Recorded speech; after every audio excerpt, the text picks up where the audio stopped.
Amici di Eventi del Territorio, ben ritrovati, una nuova puntata qui a Taz, 14ª edizione dello Spirito degli Antichi Sapori, 30 settembre, 1 ottobre, in nostra compagnia l'organizzatrice Milva De Conto. Ben ritrovata Milva, raccontaci un attimino come si svolgerà e si sta svolgendo questa bellissima edizione. Grazie Luigi, buongiorno a tutti. Come si sta svolgendo? Beh, in primis facciamo presentare questa bella rappresentante del nostro paese vicino, i Revinot da Revini. E come ti chiami? La Giada con tutto il suo staff sta rappresentando il suo paese qua attaccato a noi, diciamo, confinante a noi. Cosa dire? Alambico sempre in primis con distillazione della grappa, per il quale è nata la nostra festa, dopodiché abbiamo tutte le aziende vinicole, non tutte, ma una parte delle aziende vinicole della zona, abbiamo latteria di Tarzo, abbiamo diversi scultori, diversi artigiani della zona, abbiamo intarsiatori, abbiamo, cosa dire ancora, miele, prodotti locali, giochi per i nostri bambini, un laboratorio aperto in biblioteca che è una novità di quest'anno, appunto per portare i nostri piccoli cuccioletti come la nostra Giada a riscoprire il territorio, a riscoprire le nostre origini. Mi dicevi Perdere appunto esatto. le nostre tradizioni. Esatto, anche perché i bambini devono imparare che i prodotti nascono dalla terra e non si trovano direttamente al supermercato, bisogna lavorarli. Esatto, bravissimo Luigi.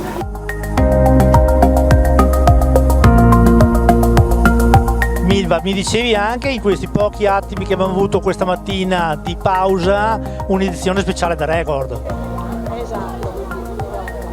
Abbiamo oltre 80 espositori, appunto come di diverso genere, come dicevo prima. Inoltre abbiamo organizzato questi sempre giochi per i bambini. Mettiamo in primis i bambini. Questa è oltre alla nostra distillazione della grappa che dicevo prima.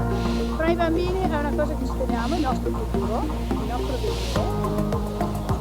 E il nostro continuare nei nostri paesetti a farli vivere e a farli crescere di nuovo, a riportare la vita nei nostri borghi che sono fantastici. Abbiamo Fratta con i nostri murales, col Maggiore che adesso si sta svolgendo la festa della castagna, il centro di Tarzo che come oggi, il 1 ottobre, animato da tutte queste bancarelle di vario genere. E cosa dire? E tutti i sentieri che abbiamo naturalistici sono uno spettacolo. Venite a visitarci, venite a trovarci, venite a trovare tutte le frazioni vicine che meritano. Abbiamo un lago che è stupendo, un castagneto comunale altrettanto stupendo e in corso fino per altri 2 weekend abbiamo la festa della castagna che si svolge a Maggiore. Luigi, cosa ti posso dire ancora di più? Beh sì, bellissima manifestazione, bellissimo territorio, un bellissimo contesto, una bellissima giornata, anche quindi tutti gli ingredienti ci sono e adesso sto arrivando qui perché fra poco inizierò a cucinare le castagne perché questa manifestazione è anche è realizzata dal Proloco che sta facendo la festa della castagna e qui in piazza troviamo tutti i mestieri di una volta, l'artigianalità, i prodotti tipici del nostro territorio e quindi un bellissimo evento che vuole promuovere sia il nostro territorio, i nostri prodotti, la nostra storia, le nostre tradizioni e quindi un plauso a tutti coloro i quali si sono adoperati per far sì che questo potesse aver luogo. Sindaco, noi la ringraziamo e la lasciamo al suo esperimento culinario. Con le Grazie a voi, adesso andiamo avanti a cucinare. Grazie.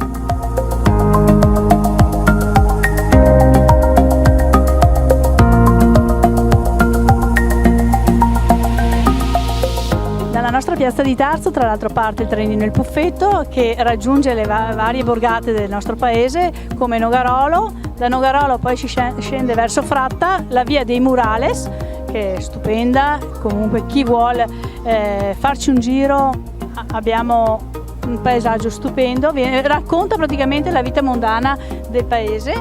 Poi passiamo verso Colmaggiore per tornare Fratta Colmaggiore e Fratta per poi tornare allo stand della festa della castagna che nominavo prima, per poi ritornare in piazza. Un giro panoramico, un giro che mostra anche i nostri laghi di Rivine Lago, per poi riportarci comunque in modo che i nostri turisti ritornino a trovarci, ritornino a visitare questi luoghi e tutti i nostri sentieri. Sì, volontari, perché i volontari sono una cosa importantissima sia per le associazioni sia per il comune. Un ringraziamento al presidente della Proloco e a tutta l'amministrazione comunale, il nostro sindaco Gianangelo Boff.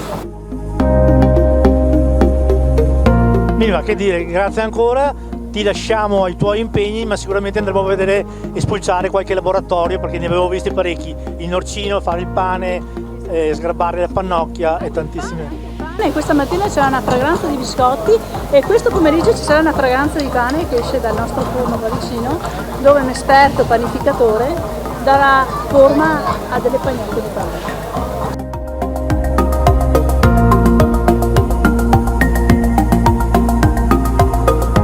Il prossimo anno, prima settimana di ottobre, vi aspettiamo di nuovo in piazza. Avremo la 15ª festa dello Spirito degli Antichi Sapori. Non mancate, prendetevi appuntamento, segnatevi. Chi vuole partecipare come artista, come azienda agricola, vi aspettiamo a braccia aperte. Grazie mille Milva e buona continuazione.